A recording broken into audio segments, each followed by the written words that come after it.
Hi everyone! You want to know a secret? I've always wanted to be a princess. They get to wear such beautiful clothing. But then, when I found out that members of a royal family have a lot of rules about how they should dress. That's right! Princes and princesses represent their country and their monarch, so they have to dress appropriately.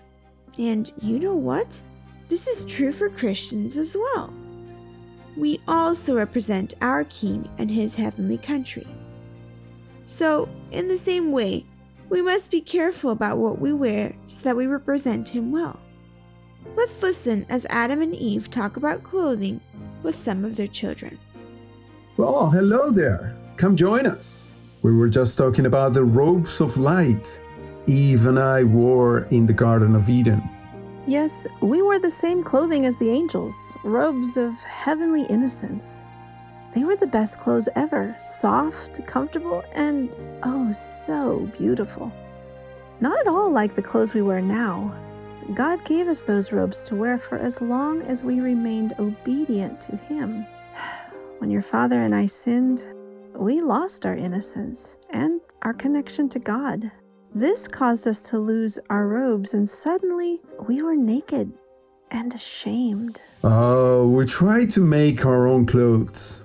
We grabbed some large fig leaves and sewed them together to make something like aprons. But it was easy to see that we were still naked. Our sin caused us to lose God's covering of innocence.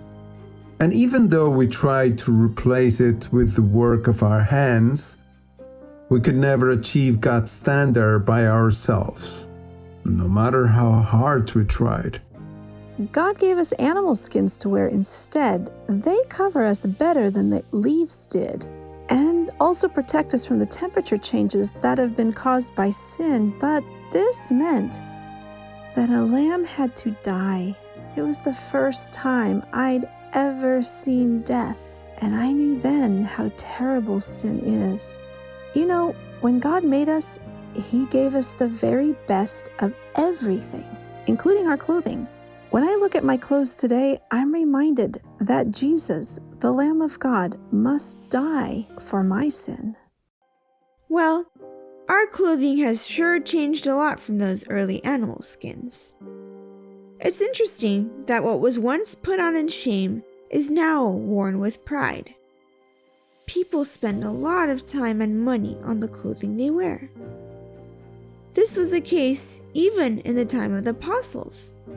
Both Peter and Paul wrote letters advising Christians to spend more time developing beautiful character than in decorating themselves with expensive jewelry, fancy clothes, or elaborate hairstyles.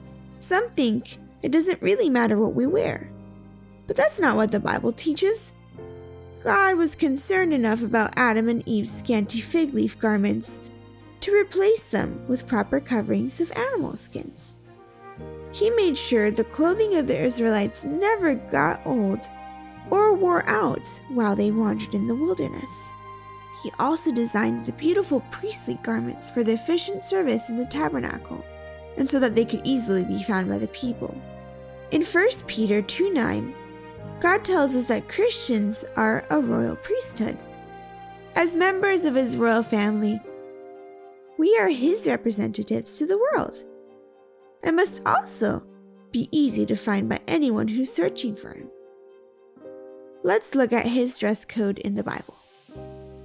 First, 1 Timothy 2:9 says that all Christians must be modest. That means that we must dress in a way that honors Christ and shows respect for His word, the way a king or queen would dress in court. Our clothing must not detract or interfere with God's message of salvation. We must become less visible so that Christ can be easily seen. Secondly, Deuteronomy 22:5 instructs us to dress according to whether God made us male or female. This isn't done today. Boys wear girls' clothes and grow their hair long. Girls cut their hair short and copy the boys' styles. All this has caused a lot of confusion in society, just as God said it would. Third, Romans 12:2 teaches us that we should not be afraid to dress in a way that's different from the world. Fashion is always changing. Some fashions are perfectly fine and we can wear them, but others are immodest, disrespectful, sloppy, or even harmful to our health. No matter the fashion, we must stay true to God's principles. Fourth, Romans 14:14 warns that our clothing should be innocent. The private parts of our bodies, from the tops of our shoulders to our elbows and below our knees, must be covered well enough that others aren't distracted from worshiping God or tempted to think any impure thoughts.